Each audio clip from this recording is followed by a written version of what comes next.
साहिब निरंकार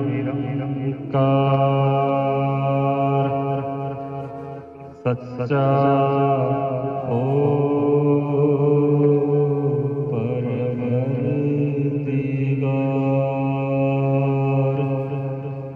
साहिब निरंकार सच्चा हो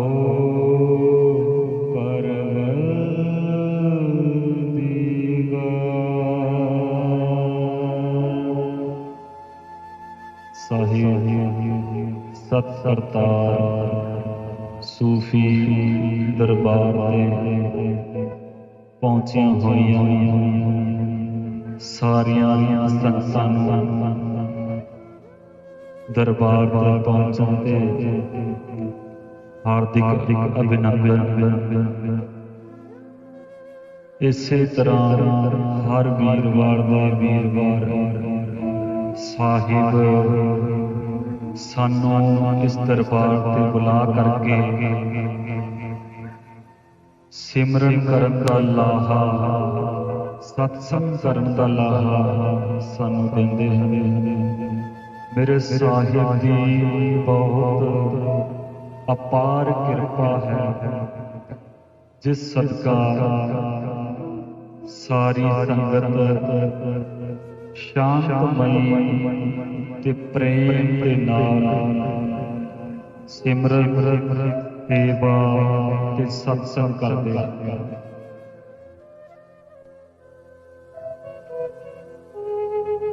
अज आपां गल करांगे जो साडे समाज दे विच कुछ लोग अपने संसारिक जीवन चंगा ना समझ करके सुसाइड का रास्ता अपना लेते हैं कि असी आप दा जीवन समाप्त कर लेना है। घरां दे विच अक्सर ही कलेश होता है कि मैं फांसी खा जाना है या अपनी जिंदगी नूं खत्म कर देना है, तां ही तुहानूं अकल आवेगी। अजकल घरां दे विच मां बाप नूं अक्सर ही साडे वर्गे नौजवान ये धमकी दिंदे ने कि मैं आपकी जिंदगी समाप्त कर लेनी है, मैं सुसाइड कर लेना है। जिस मां बाप ने सानू पढ़ाया लिखाया इन्ना वड्डा कीता, जदों साडा सुख देण दा समा हुंदा है तां उस वक्त असी आपदे मां बाप नूं अंतां दे दुखी करदे। साडियां मन दियां इच्छा नूं पूरा करन वास्ते असी उन्हां दे उपर आप दे कानून लागू करन लग जाते हाँ। ये नहीं सोचते कि साडे घर दे हालात की ने। लोक दिखावा लोकां दे कुलियां तोड़ के अज महल बना दिते। लोग करजाई हो गए सिर्फ एक दूजे नूं देख के। आप दे घर दा हालात ना देखिया, आपदियां मन दियां इच्छा नूं वधाई जा। मन दियां वधदियां इच्छा ही अंत दे विच सानू परेशानियां दे विच लिया के खड़ा कर दिंदी है। सारी संगत नूं आवाज समझ आ रही है?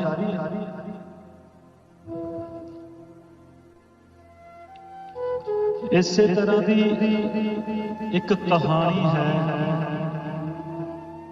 एक बहुत ही विद्वान महापुरुष त्यागी वैरागी इस जहान के उपर होए ने, जिसनूं महात्मा बुद्ध करके जानिया जाता है। महात्मा बुद्ध जी एक राजे दे बेटे सी। संसारिक सुख नूं त्याग करके लोकां दे वास्ते जीवन जीण लग पए। घर दे परिवार दे सुखां नूं त्याग करके लोकां दे वास्ते जीवन कुर्बान कर दिता।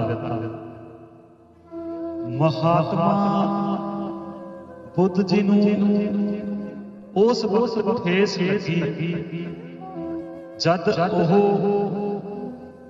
आपदे महल दे पिछे दी जमीन दे विच उस दे अहलकार हल चरा रहे सन।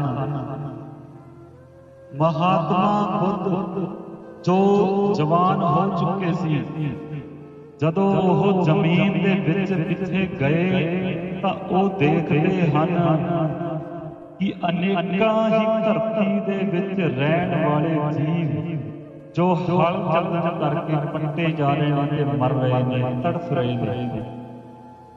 उस ठेस ने महात्मा बुद्ध का जीवन त्याग दे विच ले आंदे। सारी जिंदगी एक साधु रूप होके लोकां नूं शिक्षा देण दा मन बना लिया कि लोकां नूं सिर्फ प्रभु दे नाल ही जोड़ना है। इदां दा ही एक वाक्या है। महात्मा बुद्ध जी पहाड़ी दे रस्ते अगे दी अगे प्रभु का नाम जपाण वास्ते, संगत करन वास्ते एक पिंड तो दूसरे पिंड फिर उस तो अगे जा रहे सन। उन्होंने देखा कि एक नौजवान लड़का बहुत ही गुस्से दे नाल पहाड़ी की तरफ जा रहा है। महात्मा बुद्ध जी दे मन दे विच आया कि जहां तां ये लड़का किसी का कत्ल करके आया है या ये खुद अपनी आत्मा हत्या करने जा रहा है। गल जिथों आपां शुरू करी सी कि लोग अजकल घरां दे विच माड़ा या कलेश हुंदा है तां कहंदे आ सुसाइड कर लेना। महात्मा बुद्ध जी ने उस लड़के दा हथ फड़िया ते कहण लगे, किधर जा रहा है? महात्मा बुद्ध जी उसनूं बिठा करके कहण लगे, की गल है, इन्ना गुस्से दे विच क्यों है? ओ लड़का बोलिया, तुसी मेरा हथ छड्ड दिओ, मैं आपदा काम करन जा रहा हां, तुसी आपदा काम करो, तुहाडा मेरे नाल कोई मतलब नहीं।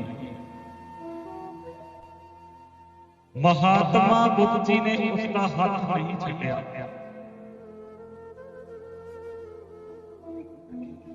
अंत विचों लड़का बोलिया कि मैं अज आपदा जीवन खत्म कर लेना है, मैं इस पहाड़ी दे उपरों अज छाल मार देनी है।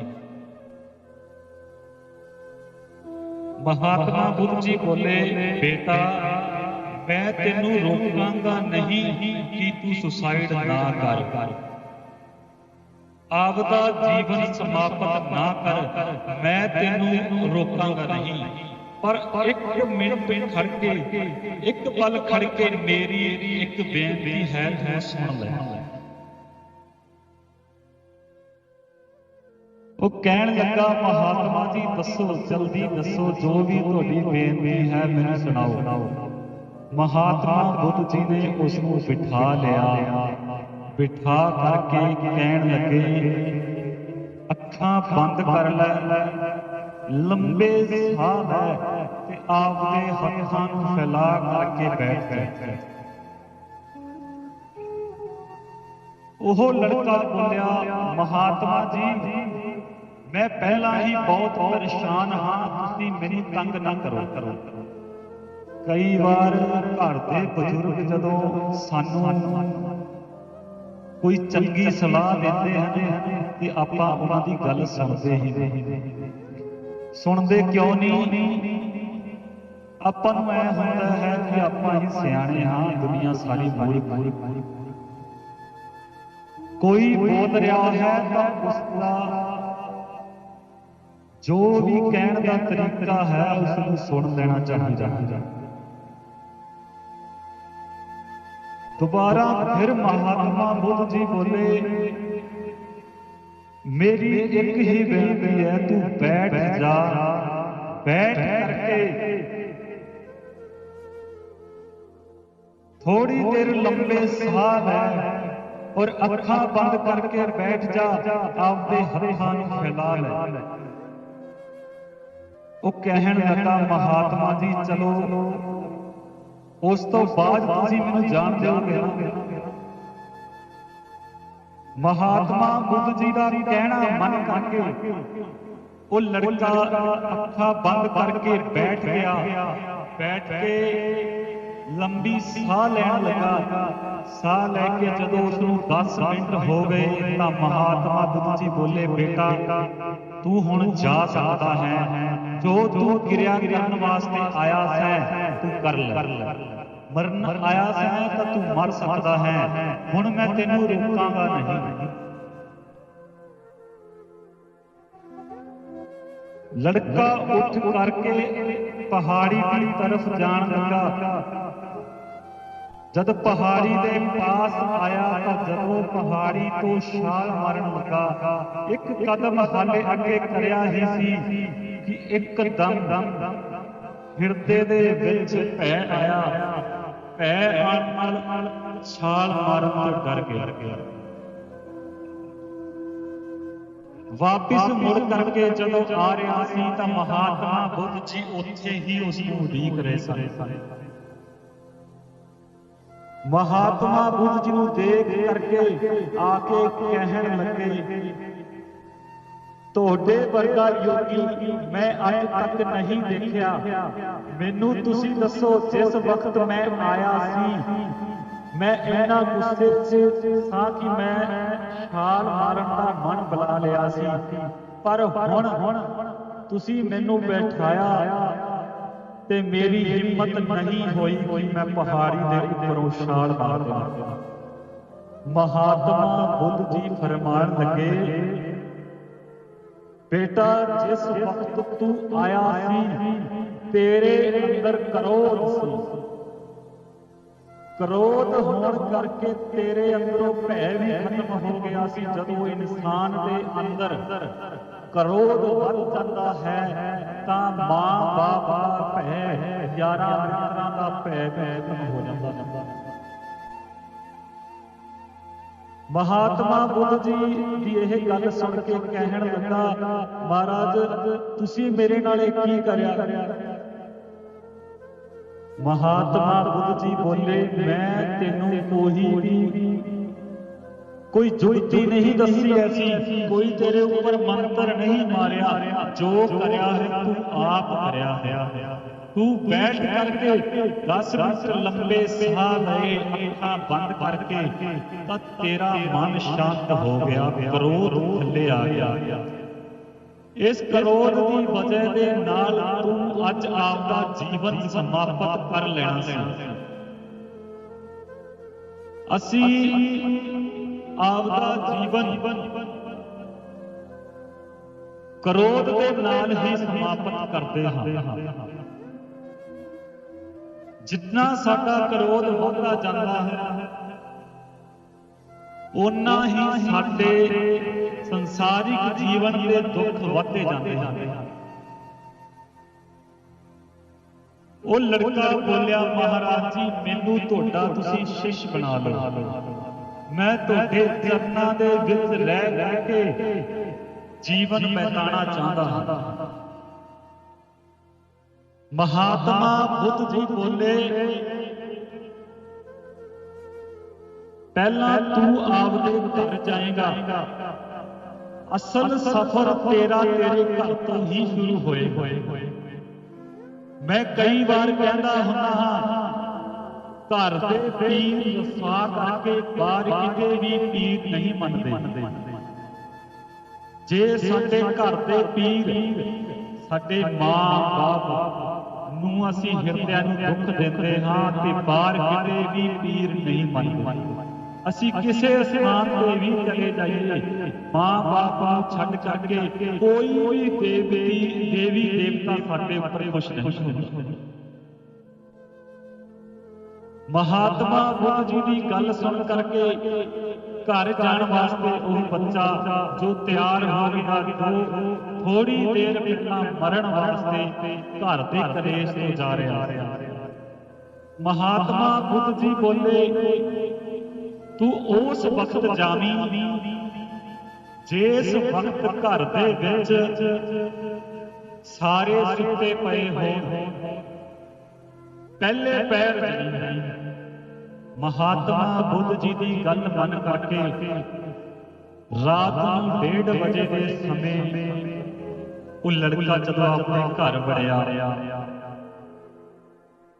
तां देख ही रहा सी कि उसकी मां बहुत बीमार है, उसका बाप उसके कोल बैठा है। मां कह रही है, तेरे गुस्से दे करके अज मेरा पुत्र मेरे तो दूर हो गया। कई बार मावां दे बच्चे लाडले हुंदे हैं, मावां बाप नूं ही कहंदियां हैं कि सब तेरा कसूर है। कोई भी बाप किसी दा माड़ा नहीं सोच सकता, बस ओह आपदे लफ्ज़ां दे विच प्यार नहीं दर्शा सकता। मां सिर्फ मोह दर्शा सकती है, बाप मोह नहीं दर्शा सकता।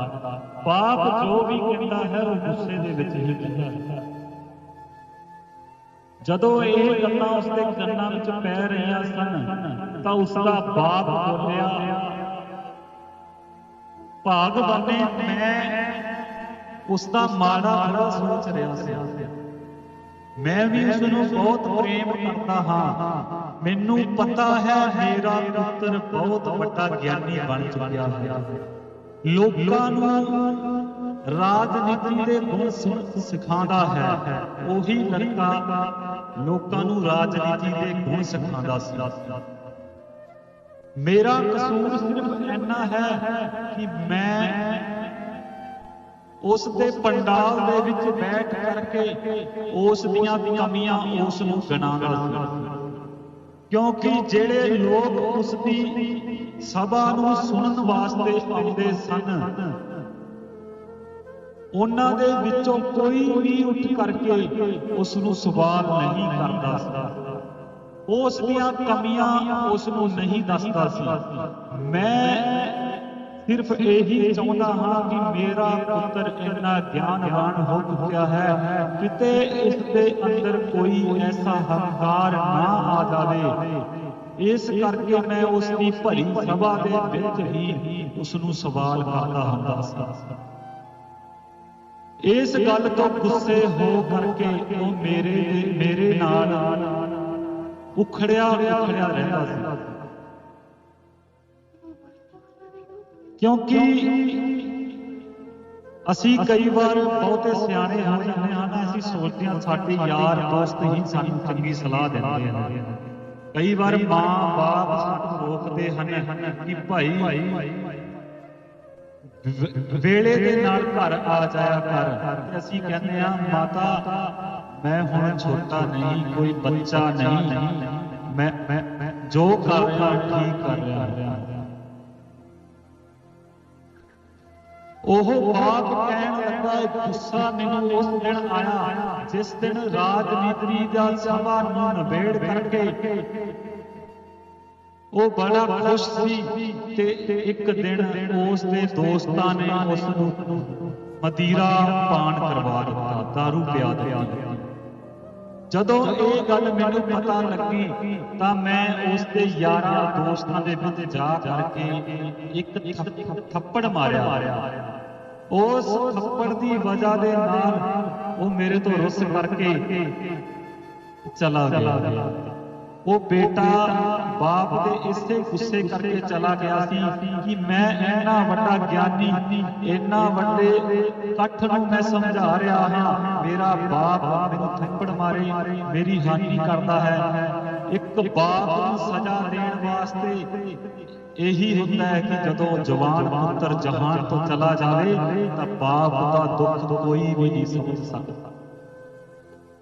ਉਸ ਬੱਚੇ ਦੇ ਮਨ ਦੇ ਵਿੱਚ ਇਹੀ ਆਇਆ ਸੀ ਕਿ ਮੈਂ ਆਪਦਾ ਜੀਵਨ ਸਮਾਪਤ ਕਰ ਲੈਣਾ ਹਾਂ, ਮੇਰੇ ਬਾਪ ਨੂੰ ਅਕਲ ਆ ਜਾਵੇ। ਮਾਂ ਬਾਪ ਦੀ ਇਹੀ ਗੱਲ ਸੁਣ ਕਰਕੇ ਉਹ ਵਾਪਸ ਮਹਾਤਮਾ ਬੁੱਧ ਜੀ ਦੇ ਕੋਲ ਚਲਾ ਗਿਆ। ਜਾ ਕਰਕੇ ਕਹਿਣ ਲੱਗਾ, ਮਹਾਤਮਾ ਜੀ, ਮੇਰਾ ਬਾਪ ਤਾਂ ਮੇਰੇ ਭਲੇ ਦੀ ਹੀ ਸੋਚ ਰਿਹਾ ਸੀ, ਲੇਕਿਨ ਮੈਂ ਬਗੈਰ ਸੋਚੇ ਵਿਚਾਰੇ ਯਾਰਾਂ ਦੋਸਤਾਂ ਦੇ ਮੋਹ ਦੇ ਵਿੱਚ ਉਸ ਨੂੰ ਸਜ਼ਾ ਦੇਣ ਦੀ ਕੋਸ਼ਿਸ਼ ਕਰ ਰਿਹਾ ਸੀ। ਜੇ ਮੈਂ ਆਪਦਾ ਜੀਵਨ ਸਮਾਪਤ ਕਰ ਲੈਂਦਾ ਹਾਂ, ਮੈਨੂੰ ਨਾ ਇਸ ਜਹਾਨ ਵਿੱਚ ਮਾਫੀ ਮਿਲਣੀ ਸੀ, ਨਾ ਉਸ ਜਹਾਨ 'ਚ ਮਾਫੀ ਮਿਲਣੀ ਸੀ। ਤੁਹਾਡਾ ਬਹੁਤ ਧੰਨਵਾਦ ਹੈ ਕਿ ਮੈਂ ਅੱਜ ਇਹ ਵਿਚਾਰ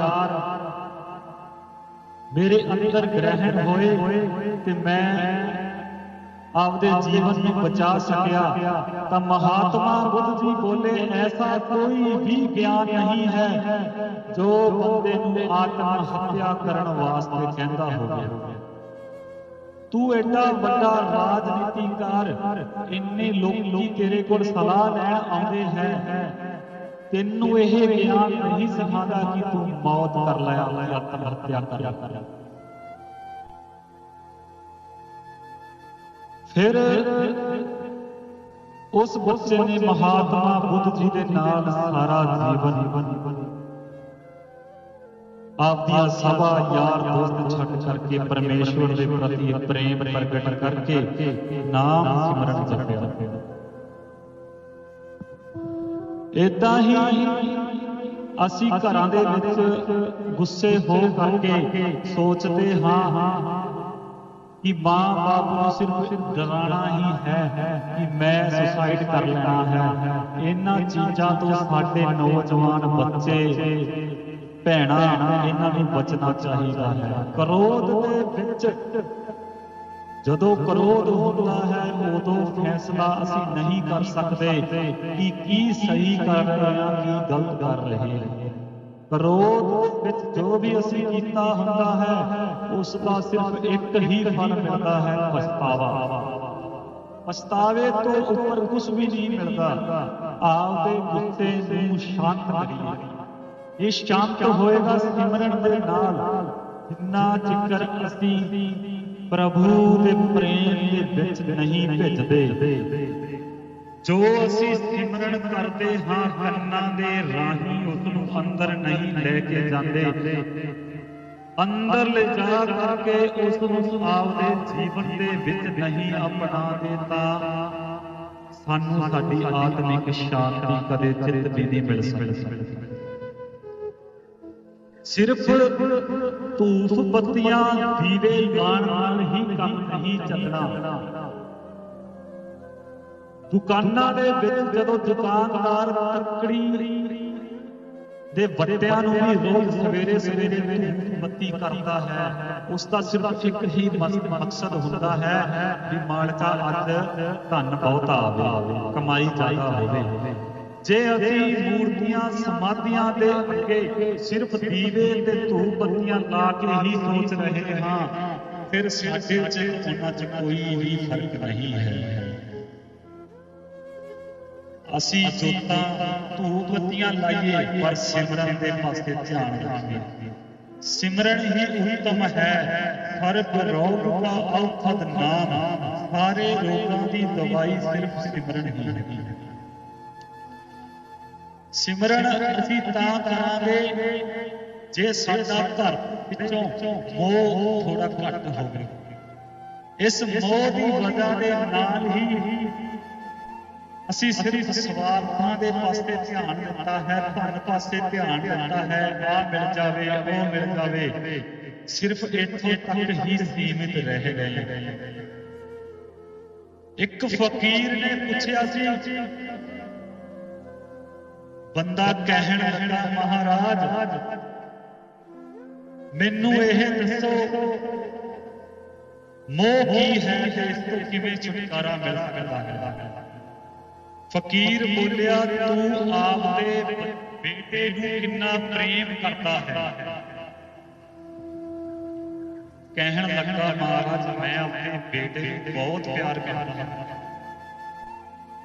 ਤੇਰੇ ਗੁਆਂਢੀ ਦੇ ਬੇਟੇ ਨੂੰ ਤੂੰ ਕਿੰਨਾ ਪਿਆਰ ਕਰਦਾ ਹੈ। ਕਹਿੰਦੇ, ਮਹਾਰਾਜ ਉਹਨੂੰ ਵੀ ਪਿਆਰ ਕਰਦਾ ਹਾਂ। ਤੇਰੇ ਵੱਡੇ ਭਾਈ ਦਾ ਪੁੱਤਰ ਹੈ।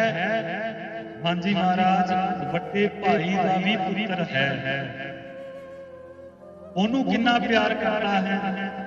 ਕਹਿਣ ਲੱਗਾ, ਮਹਾਰਾਜ ਉਹਨੂੰ ਵੀ ਪ੍ਰੇਮ ਕਰਦਾ ਹਾਂ। ਤਾਂ ਦੁਬਾਰਾ ਜਵਾਬ ਫਕੀਰ ਨੇ ਮੰਗਿਆ, ਜੇ ਤੇਰਾ ਪੁੱਤਰ ਮਰ ਜਾਵੇ ਤਾਂ ਤੈਨੂੰ ਕਿੰਨਾ ਦੁੱਖ ਹੋਵੇਗਾ। ਉਹ ਬੋਲਿਆ, ਮਹਾਰਾਜ ਮੇਰੀ ਤਾਂ ਸਾਰੀ ਜ਼ਿੰਦਗੀ ਹੀ ਖਤਮ ਹੋ ਜਾਵੇਗੀ, ਇਸ ਤੋਂ ਵੱਡਾ ਦੁੱਖ ਮੇਰੇ ਵਾਸਤੇ ਕੀ ਹੋਵੇਗਾ। ਇਹ ਉਸ ਬੱਚੇ ਦੀ ਮੌਤ ਨਹੀਂ ਹੋਵੇਗੀ, ਮੇਰੀ ਮੌਤ ਹੋਵੇਗੀ। ਕਹਿਣ ਲੱਗਾ, ਜੇ ਤੇਰੇ ਭਾਈ ਦਾ ਬੇਟਾ ਮਰ ਜਾਵੇ ਤੈਨੂੰ ਕਿੰਨਾ ਕੁ ਦੁੱਖ ਹੋਵੇਗਾ। ਕਹਿਣ ਲੱਗਾ, ਮਹਾਰਾਜ ਬਹੁਤ ਦੁੱਖ ਹੋਵੇਗਾ। ਜੇ ਤੇਰੇ ਗਵਾਂਢੀ ਦਾ ਬੇਟਾ ਮਰ ਜਾਵੇ ਤਾਂ ਤੈਨੂੰ ਕਿੰਨਾ ਦੁੱਖ ਹੋਵੇਗਾ। ਮਹਾਰਾਜ ਦੁੱਖ ਤਾਂ ਹੋਵੇਗਾ ਹੀ। ਫਿਰ ਕਹਿਣ ਲੱਗੇ, ਜਿਸ ਨੂੰ ਤੂੰ ਜਾਣਦਾ ਨਹੀਂ, ਤੈਨੂੰ ਬਾਹਰੋਂ ਪਤਾ ਲੱਗੇ ਕਿ ਫਲਾਣੇ ਦਾ ਬੇਟਾ ਗੁਜ਼ਰ ਗਿਆ ਹੈ, ਤੈਨੂੰ ਕਿੰਨਾ ਕੁ ਦੁੱਖ ਲੱਗੇਗਾ। ਕਹਿਣ ਲੱਗਾ, ਮਹਾਰਾਜ ਚਲੋ ਇੱਕ ਵਾਰ ਹਿਰਦਾ ਦੁਖੇਗਾ, ਲੇਕਿਨ ਬਹੁਤਾ ਹਿਰਦਾ ਮੈਨੂੰ ਉਸ ਦੀ ਯਾਦ ਨਹੀਂ। ਫਕੀਰ ਬੋਲਿਆ, ਤੇਰੇ ਬੱਚੇ ਨੂੰ ਤੂੰ ਸਮੁੰਦਰ ਦੇ ਕੋਲ ਲੈ ਜਾਵੇਂ, ਉੱਥੇ ਤੇਰਾ ਬੇਟਾ ਇੱਕ ਰੇਤ ਦਾ ਘਰ ਬਣਾ ਲਵੇ। ਰੇਤ ਦਾ ਘਰ ਬਣਾ ਕਰਕੇ ਪਾਣੀ ਦੀ ਛੱਲ ਆਵੇ, ਉਸ ਘਰ ਨੂੰ ਰੋੜ ਕੇ ਲੈ ਜਾਵੇ, ਤੈਨੂੰ ਕਿੰਨਾ ਕੁ ਦੁੱਖ ਹੋਵੇਗਾ। ਕਹਿਣ ਲੱਗੇ, ਮਹਾਰਾਜ ਜੀ ਮਿੱਟੀ ਦਾ ਘਰ ਹੈ, ਮੈਨੂੰ ਤਾਂ ਕੀ ਦੁੱਖ ਹੋਣਾ ਹੈ। ਬੱਚੇ ਨੂੰ ਸਮਝਾਵਾਂਗਾ ਕਿ ਤੂੰ ਹੋਰ ਬਣਾ। ਕਹਿਣ ਲੱਗੇ, ਫਕੀਰ ਮੈਂ ਵੀ ਤੈਨੂੰ ਇਹੀ ਸਮਝਾ ਰਿਹਾ ਹਾਂ, ਅਸੀਂ ਆਪਦਿਆਂ ਦੇ ਮੋਹ ਦੇ ਵਿੱਚ ਫਸੇ ਹੋਏ ਹਾਂ, ਦੁਨੀਆ ਨਾਲ ਪ੍ਰੇਮ ਨਹੀਂ ਕਰਦੇ, ਸਿਰਫ ਆਪਦਿਆਂ ਤੱਕ ਹੀ ਸੀਮਤ ਹਾਂ। ਆਪਦਿਆਂ ਨੂੰ ਦੁੱਖ ਆਉਂਦਾ ਹੈ ਤਾਂ ਦੁੱਖ ਗਿਣਦੇ ਹਾਂ, ਬਗਾਨਿਆਂ ਦੇ ਦੁੱਖ ਨੂੰ ਦੁੱਖ ਨਹੀਂ ਸਮਝਦੇ। ਤੇਰੇ ਬੇਟੇ ਦਾ ਮਿੱਟੀ ਦਾ ਰੇਤ ਦਾ ਘਰ ਅਗਰ ਉਹ ਢਹਿ ਜਾਏਗਾ, ਹੋਰ ਬਣਾ ਲਵੇਗਾ, ਤੇਰਾ ਹਿਰਦਾ ਨਹੀਂ ਦੁਖਦਾ।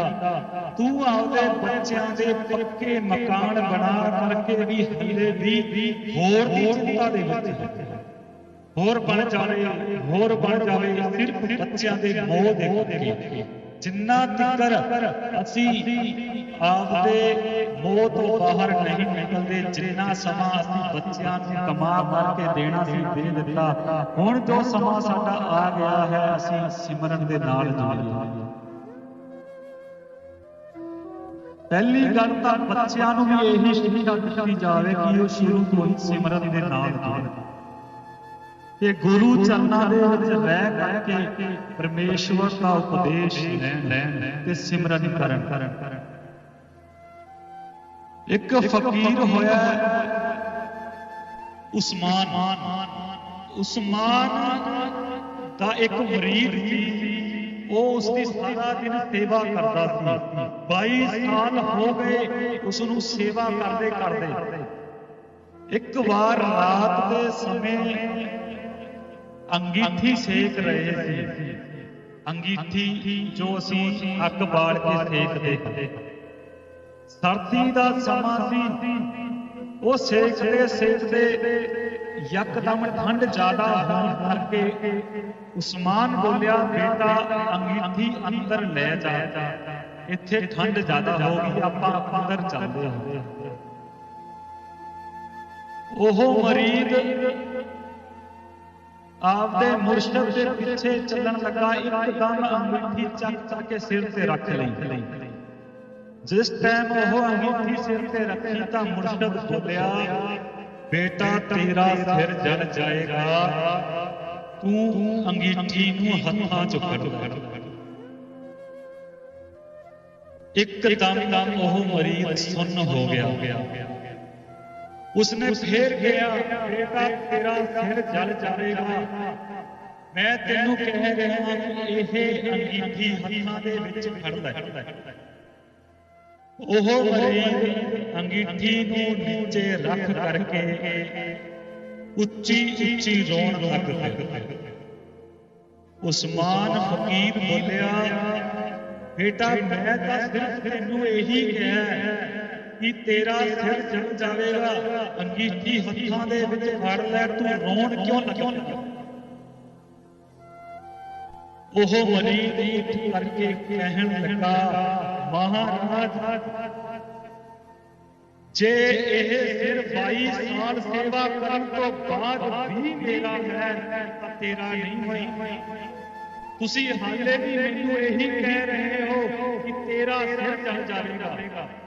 ਜੇ 22 ਸਾਲ ਸੇਵਾ ਕਰਨ ਤੋਂ ਬਾਅਦ ਵੀ ਇਹ ਸਿਰ ਮੇਰਾ ਨਹੀਂ ਹੋਇਆ ਤੇ ਮਹਾਰਾਜ ਕਦੋਂ ਹੋਵੇਗਾ? ਉਸਮਾਨ ਫਕੀਰ ਕਹਿਣ ਲੱਗਾ, ਬੇਟਾ ਮੈਂ ਤੈਨੂੰ ਪਰਖ ਰਿਹਾ ਸੀ, ਇਹ ਸਿਰ ਮੇਰਾ ਹੀ ਹੈ। ਫਕੀਰ ਦਾ ਮੁਰੀਦ ਬੋਲਿਆ, ਮਹਾਰਾਜ ਇਹ ਜੇ ਸਿਰ ਤੇਰਾ ਹੋ ਗਿਆ ਨਾ ਉਹਨੂੰ ਇੱਥੇ ਦੀ ਅੱਗ ਸਾੜ ਸਕਦੀ ਹੈ ਤੇ ਨਾ ਉਸਨੂੰ ਦੋਜ਼ਖ ਦੀ ਅੱਗ ਸਾੜ ਸਕਦੀ ਹੈ। ਜਦੋਂ ਅਸੀਂ ਆਪਾ ਉਸ ਪਰਮੇਸ਼ਵਰ ਦੇ ਅੱਗੇ ਰੱਖ ਦਿੱਤਾ, ਨਾ ਸਾਨੂੰ ਇਸ ਜਹਾਨ ਦੇ ਵਿੱਚ ਦੁੱਖ ਮਿਲਣਗੇ ਨਾ ਅੱਗੇ ਮਿਲਣਗੇ। ਅਸੀਂ ਸਿਰਫ ਆਉਂਦੇ ਹਾਂ, ਮੱਥਾ ਟੇਕ ਕਰਕੇ ਚਲੇ ਜਾਂਦੇ ਹਾਂ, ਕਹਿਣ ਮਾਤਰ ਅਸੀਂ ਗੁਰੂ ਜੀ ਤੇਰੇ ਹੀ ਹਾਂ। ਗੁਰੂ ਦਾ ਕਹਿਣਾ ਮੋੜਨਾ ਨਹੀਂ ਤੇ ਹੱਥ ਤੋੜਨਾ ਨਹੀਂ। ਇਹੀ ਹਾਲਾਤ ਨੇ ਸਾਰੇ ਸਮਾਜ ਦੇ। ਗੁਰੂ ਘਰਾਂ ਦੇ ਵਿੱਚ ਗੁਰੂ ਗ੍ਰੰਥ ਸਾਹਿਬ ਮਹਾਰਾਜ ਦੀ ਪਵਿੱਤਰ ਬਾਣੀ ਨਹੀਂ, ਅਸੀਂ ਇੱਕ ਕੰਨ ਦੇ ਵਿੱਚੋਂ ਸੁਣਦੇ ਹਾਂ, ਦੂਸਰੇ ਪਾਸੋਂ ਬਾਹਰ ਕੱਢ ਦਿੰਦੇ ਹਾਂ। ਉਸ ਦੀ ਜੀਵਨ ਜਾਚ ਨੂੰ ਜ਼ਿੰਦਗੀ ਦੇ ਵਿੱਚ ਕਦੇ ਵੀ ਨਹੀਂ ਅਪਣਾਇਆ। ਗੀਤਾ, ਕੁਰਾਨ ਇਤਿਆਦਿ ਗ੍ਰੰਥ ਪੜ੍ਹ ਲਏ, ਲੇਕਿਨ ਫੇਰ ਵੀ ਉਸ ਨੂੰ ਅਸੀਂ ਆਪਦੇ ਜੀਵਨ ਦੇ ਵਿੱਚ ਗ੍ਰਹਿਣ ਨਹੀਂ ਕੀਤਾ। ਇਸੇ ਕਰਕੇ ਹੀ ਕਿਉਂਕਿ ਅਸੀਂ ਉਹਦੇ ਹੋਏ ਹੀ ਨਹੀਂ। ਜਦੋਂ ਅਸੀਂ ਉਹਦੇ ਹੋ ਗਏ ਤਾਂ ਸਾਨੂੰ ਕਿਸ ਚੀਜ਼ ਦੀ ਫਿਕਰ ਹੈ? ਉਹਦੇ ਹੋਣਾ ਬਹੁਤ ਔਖਾ ਹੈ।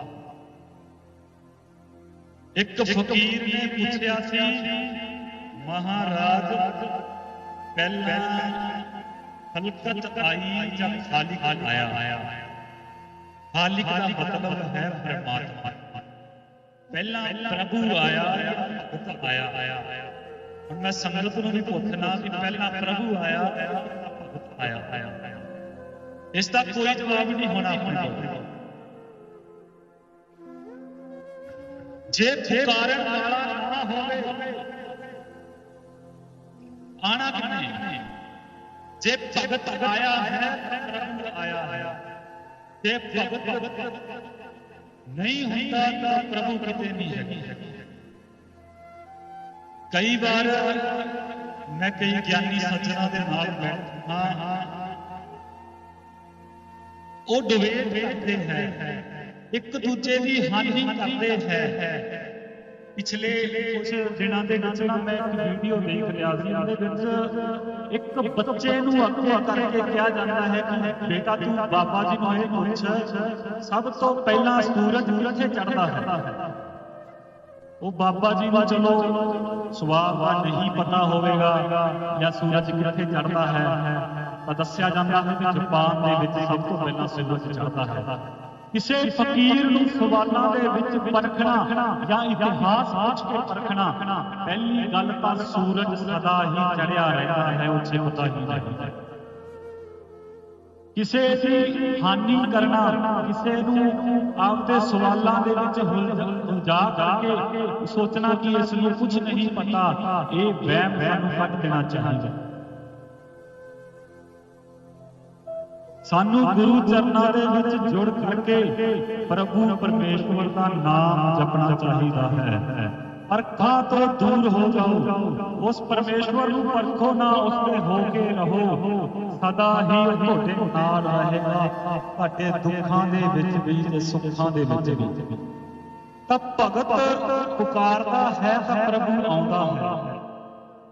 ਉਹ ਗਿਆਨੀ ਸੱਜਣ ਨਾਲ ਜਦੋਂ ਮੇਰੀ ਗੱਲ ਹੋਈ ਤਾਂ ਕਹਿਣ ਲੱਗੇ, ਮਹਾਰਾਜ ਪ੍ਰਮਾਤਮਾ ਨੂੰ ਯਾਦ ਕਰੋ, ਉਸ ਨੂੰ ਯਾਦ ਕਰਨ ਦਾ ਏਦਾਂ ਤਰੀਕਾ ਹੈ, ਆ ਜਿੱਤੀ ਹੈ, ਆ ਜਿੱਤੀ ਹੈ, ਇਸ ਤਰ੍ਹਾਂ ਪ੍ਰਭੂ ਪ੍ਰਗਟ ਹੁੰਦੇ ਹਨ।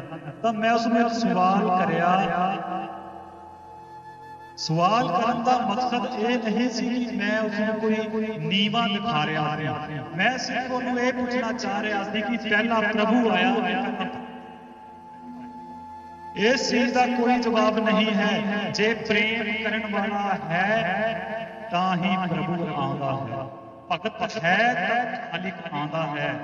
ਜੇ ਖਲਕਤ ਪੁਕਾਰਦੀ ਨਾ ਤਾਂ ਖਾਲਿਕ ਨੂੰ ਕੌਣ ਜਾਣਦਾ। ਉਹ ਸਿਰਫ ਇਨਸਾਨ ਤੋਂ ਜੁਦਾ ਹੈ ਤਾਂ ਹੀ ਖੁਦਾ ਹੈ। ਤੂੰ ਜੁਦਾ ਨਾ होता तो क्या खुदा होता, तू जुदा है तो ही तू खुदा है। जे ਉਹ ਸਾਡੇ ਤੋਂ ਵੱਖਰਾ ਹੈ ਤਾਂ ਹੀ ਖੁਦਾ ਹੈ। ਜੇ ਉਹ ਵੱਖਰਾ ਨਾ ਹੁੰਦਾ, ਸਾਡੇ ਵਿੱਚ ਆਪ ਬੈਠਾ ਹੁੰਦਾ, ਅਸੀਂ ਉਹਨੂੰ ਖੁਦਾ ਨਹੀਂ ਮੰਨਦੇ। ਜਿਵੇਂ ਸਾਡੇ ਘਰ ਦੇ ਸੱਜਣ ਮਿੱਤਰ ਜਿਹੜੇ ਦੂਰ ਰਹਿੰਦੇ ਹੈ, ਉਹਨਾਂ ਦੇ ਨਾਲ ਅਸੀਂ ਜ਼ਿਆਦਾ ਪ੍ਰੇਮ ਕਰਦੇ ਹਾਂ ਕਿਉਂਕਿ ਸਾਲਾਂ ਬਾਅਦ ਸਾਨੂੰ ਮਿਲਣ ਆਉਂਦੇ ਹੈ। ਜਿਹੜੇ ਮਾਂ-ਬਾਪ ਪਰਿਵਾਰ ਦੇ ਜੀ ਸਾਡੇ ਕੋਲ ਰਹਿੰਦੇ ਹੈ, ਉਹਨਾਂ ਦੇ ਨਾਲ ਸਾਡਾ ਇੰਨਾ ਪ੍ਰੇਮ ਪਿਆਰ ਨਹੀਂ ਹੈ। ਏਦਾਂ ਹੀ ਪ੍ਰਭੂ ਸਾਡੇ ਸਾਰੇ ਖਲਕਤ ਨੂੰ ਬਣਾ ਕਰਕੇ ਉਸਨੇ ਸੋਚਿਆ ਮੈਂ ਕਿੱਥੇ ਰਵਾਂ ਕਿ ਮੈਨੂੰ ਇਹ ਇਨਸਾਨ ਦੇਖ ਨਾ ਸਕੇ। ਤਾਂ ਉਸਨੇ ਦੇਵਤਿਆਂ ਕੋਲੋਂ ਪੁੱਛਿਆ ਕਿ ਮੈਂ ਇਸ ਜਹਾਨ ਨੂੰ ਪੈਦਾ ਕਰਕੇ ਬਣਾ ਕਰਕੇ ਹੁਣ ਕੋਈ ਐਸੀ ਜਗ੍ਹਾ ਹੈ ਜਿੱਥੇ ਮੈਂ ਆਪਦਾ ਵਾਸਾ ਕਰ ਲਵਾਂ।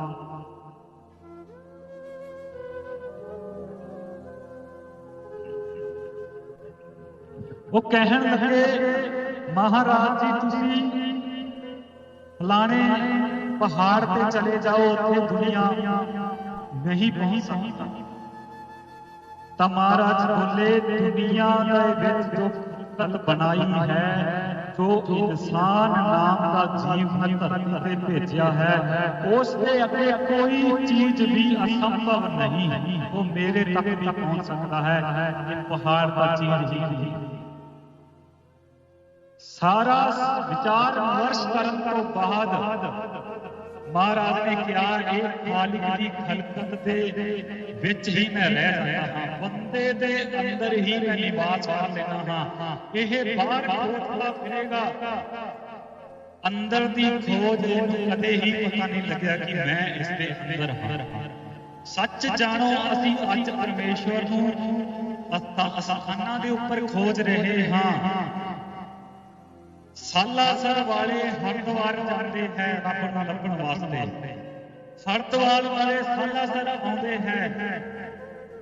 ਸਿੱਖ ਧਰਮ ਦੇ ਲੋਕ ਕੋਈ ਹੇਮਕੁੰਟ ਜਾ ਕੇ ਗੁਰੂ ਗੋਬਿੰਦ ਸਿੰਘ ਜੀ ਨੂੰ ਜਾ ਕੇ ਦੇਖਣਾ ਚਾਹੁੰਦਾ ਹੈ, ਕੋਈ ਅੰਮ੍ਰਿਤਸਰ ਜਾ ਰਿਹਾ ਹੈ, ਕੋਈ ਕਿਤੇ ਜਾ ਰਿਹਾ ਹੈ, ਕੋਈ ਕਿਤੇ ਜਾ ਰਿਹਾ ਹੈ। ਲੇਕਿਨ ਪਰਮੇਸ਼ਵਰ ਸਾਡੇ ਅੰਦਰ ਵਿਰਾਜਮਾਨ ਹੈ। ਅੰਦਰ ਦੀ ਖੋਜ ਕੋਈ ਵੀ ਨਹੀਂ ਕਰ ਰਿਹਾ। ਅਸਥਾਨਾਂ ਤੇ ਜਾ ਕੇ ਦੇਖ ਰਹੇ ਨੇ ਕਿ ਪ੍ਰਮਾਤਮਾ ਸ਼ਾਇਦ ਸਾਨੂੰ ਇੱਥੇ ਮਿਲ ਜਾਵੇ, ਲੇਕਿਨ ਜਦੋਂ ਵੀ ਮਿਲੇਗਾ ਉਹ ਸਾਡੇ ਅੰਦਰ ਹੀ ਮਿਲੇਗਾ। ਤੋਂ ਮੈਂ ਤੁਹਾਡਾ ਜ਼ਿਆਦਾ ਸਮਾਂ ਨਾ ਲੈਂਦਾ ਹੋਇਆ ਬਾਕੀ ਦੀ ਵਿਚਾਰ ਅਗਲੇ ਸਤਸੰਗ ਦੇ ਵਿੱਚ ਕਰਾਂਗੇ। ਇੱਕ ਛੋਟੀ ਜਿਹੀ ਕਵਿਤਾ ਹੈ ਜੋ ਖਾਲਿਕ ਨੇ ਖਲਕਤ ਨੇ ਪੁਕਾਰਿਆ ਖਾਲਿਕ ਬਣਿਆ, ਉਸ ਦੇ ਉੱਪਰ ਹੈ। ਉਹਦੇ ਦੋ ਬੋਲ ਤੁਹਾਨੂੰ ਸੁਣਾਉਣਾ ਚਾਹੁੰਦਾ ਹਾਂ। ਇਕਾਗਰ ਚਿੱਤ ਹੋ ਕੇ ਉਹ ਬੋਲਾਂ ਨੂੰ ਜ਼ਰੂਰ ਸੁਣ। ਫਕੀਰ ਨੇ ਪੁੱਛਿਆ ਪਹਿਲਾਂ ਕੌਣ ਆਇਆ, ਬੰਦਾ ਆਇਆ ਕਿ ਇਸ ਜਹਾਨ ਵਿੱਚ ਖੁਦਾ ਆਇਆ। ਫਕੀਰ ਪੁੱਛਿਆ ਪਹਿਲਾਂ ਕੌਣ ਆਇਆ, ਬੰਦਾ ਆਇਆ ਕਿ ਜਹਾਨ ਖੁਦਾ ਆਇਆ। ਮੁਰਸ਼ਦ ਹੋਇਆ ਇਸ ਜਹਾਨ ਅੰਦਰ, ਮੁਰੀਦ ਨੇ ਪੁਕਾਰਿਆ ਤਾਂ ਮੁਰੀਦ ਨੇ ਪੁਕਾਰਿਆ ਤਾਂ ਮੁਰਸ਼ਦ ਆਇਆ। ਭਗਤ ਬਾਜ ਗੁਰੂ ਨੂੰ ਗੁਰੂ ਕੌਣ ਆਖੇ, ਭਗਤ ਬਾਜ ਗੁਰੂ ਨੂੰ ਗੁਰੂ ਕੌਣ ਆਖੇ। ਗੁਰੂ ਬਾਜ ਨਾ ਭਗਤ ਪੀਰ ਮੁਰੀਦ ਸਾਈਂ, ਭਗਤ ਬਾਜ ਨਾ ਗੁਰੂ ਨੂੰ ਗੁਰੂ ਕੌਣ ਆਖੇ। ਗੁਰੂ ਬਾਜ ਨਾ ਬਣੇ ਭਗਤ ਪੀਰ ਸਾਈਂ। ਸਾਹਿਬ ਸਤਿਕਰਤਾ, ਸਾਹਿਬ ਸਤਿਕਰਤਾ ਪਰਮੇਸ਼ਵਰ ਤੁਹਾਡੇ ਚਰਨਾਂ ਦੀ ਸੇਵਾ ਦੇ ਵਿੱਚ ਇਸ ਨਿਮਾਣੇ ਨੂੰ ਏਦਾਂ ਹੀ ਲਾਈ ਰੱਖੇ। ਸੰਗਤ ਕਰਦਿਆਂ ਹੋਇਆ ਕਿਸੇ ਸਤਸੰਗੀ ਦੇ ਮਨ ਦੇ ਅੰਦਰ ਕੋਈ ਠੇਸ ਲੱਗੀ ਹੋਵੇ, ਨਿਮਾਣਾ ਜਾਣ ਕਰਕੇ, ਤੁਹਾਡੇ ਚਰਨਾਂ ਦੀ ਧੂੜ ਜਾਣ ਕਰਕੇ ਉਸ ਲਫ਼ਜ਼ ਦੀ ਮਾਫੀ ਦੇ ਦੇਣਾ। ਅਰਦਾਸ ਕਰਨਾ ਕਿ ਜੋ ਜੋ ਇਸ ਸਥਾਨ ਦੇ ਉੱਪਰ ਆਵੇ, ਖਾਲਿਕ ਦੇ ਨਾਲ ਜੁੜੇ ਧਾਗਿਆਂ ਤਵੀਤਾਂ ਹੋਰ ਅਨੇਕਾਂ ਤਰ੍ਹਾਂ ਦੇ ਪਖੰਡਵਾਦ ਤੋਂ ਪਰਮੇਸ਼ਵਰ ਸਾਨੂੰ ਦੂਰ ਲੈ ਕੇ ਜਾਵੇ, ਸੱਚ ਦੇ ਪੁਜਾਰੀ ਬਣਾਵੇ। ਸੱਚਾ ਸਿਰਫ ਪਰਮੇਸ਼ਵਰ ਦਾ ਨਾਮ ਹੈ ਜੋ ਅਸੀਂ ਜਪਦੇ ਹਾਂ। ਸਾਹਿਬ ਨਿਰੰਕਾਰ ਸੱਚਾ ਓ ਪਰਵਰਦੀਗਾਰ, ਸਾਹਿਬ ਜੋ ਨਿਰੰਕਾਰ ਰੂਪ ਹੈ, ਜੋ ਕਿਸੇ ਆਕਾਰ ਦੇ ਵਿੱਚ ਨਹੀਂ ਆਉਂਦਾ, ਉਹੀ ਸੱਚਾ ਪਰਵਰਦੀਗਾਰ ਹੈ। ਜੋ ਆਕਾਰ ਵਿੱਚ ਬੈਠ ਕਰਕੇ ਕਹਿੰਦਾ ਹੈ ਮੈਂ ਪਰਮਾਤਮਾ ਹਾਂ, ਉਹ ਸਭ ਝੂਠੇ ਨੇ। ਜੋ ਸਿਰਫ ਸੱਚਾ ਹੈ ਉਹ ਨਿਰੰਕਾਰ ਪ੍ਰਭੂ ਹੈ। ਆਕਾਰ ਦੇ ਵਿੱਚ ਪ੍ਰਭੂ ਨਹੀਂ ਆਉਂਦਾ। ਆਕਾਰ ਰੂਪ ਰੰਗ ਰੇਖ ਭੇਦ ਸਭ ਪਰਮੇਸ਼ਵਰ ਦਾ ਪਰਦਾ ਹੈ। ਇਸ ਪਰਦੇ ਤੋਂ ਪਰਮੇਸ਼ਵਰ ਸਾਨੂੰ ਦੂਰ ਕਰੇ, ਆਪਦੇ ਚਰਨਾਂ ਦੇ ਨਾਲ ਜੋੜੇ। ਜਿੰਨਾ ਹੋ ਸਕੇ ਸਿਮਰਨ ਕਰਾਵੇ, ਸੇਵਾ ਕਰਾਵੇ। ਇੰਨੀ ਕੋਸ਼ਿਸ਼ ਕਰਿਓ ਕਿਸੇ ਵੀ ਸੇਵਾ ਕਰਦਿਆਂ ਹੋਏ ਕਿਸੇ ਦਾ ਹਿਰਦਾ ਨਾ ਦੁਖੇ। ਸ਼ਾਂਤਮਈ ਤਰੀਕੇ ਦੇ ਨਾਲ ਸੰਗਤ ਦੇ ਵਿੱਚ ਬੈਠਿਆ ਕਰੋ। ਕਈ ਵਾਰ ਜਦੋਂ ਤੁਸੀਂ ਜਲਦੀ ਕਰਦੇ ਹੋ, ਵਾਰ-ਵਾਰ ਆ ਕਰਕੇ ਪੁੱਛਦੇ ਨੇ ਸੇਵਾਦਾਰਾਂ ਨੂੰ ਮੇਰੀ ਵਾਰੀ ਕਦੋਂ ਆਉਣੀ ਹੈ, ਮੇਰਾ ਕਿੰਨਾ ਨੰਬਰ ਹੈ। ਨੰਬਰ ਸਭ ਦਾ ਹੀ ਲੱਗ ਜਾਂਦਾ ਹੈ।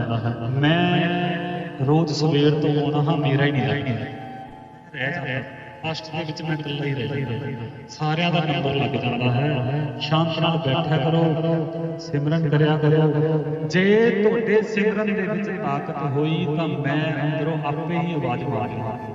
ਮੇਰੀ ਮਜਬੂਰੀ ਹੋ ਜਾਏਗੀ ਮੈਂ ਤੁਹਾਨੂੰ ਆਵਾਜ਼ ਮਾਰਾਂ। ਮੋਬਾਈਲ ਚਲਾਉਣ ਨਾਲ ਮੈਂ ਆਵਾਜ਼ ਨਹੀਂ ਮਾਰਦਾ, ਗੱਲਾਂ ਕਰਨ ਨਾਲ ਮੈਂ ਆਵਾਜ਼ ਨਹੀਂ ਮਾਰਦਾ।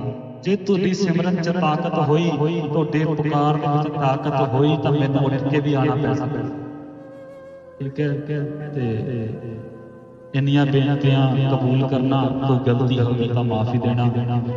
ਮਾਲਕ ਤੁਹਾਡੀਆਂ ਆਸਾਂ ਮੁਰਾਦਾਂ ਪੂਰੀਆਂ ਕਰੇ।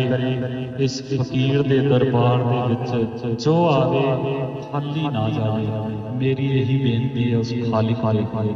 ਸਾਹਿਬ ਸਤਿ ਸਾਹਿਬ ਸਤਿ ਸੱਚਾ ਉਹ ਪਰਵਰਦਿਗਾਰ, ਸੱਤਾ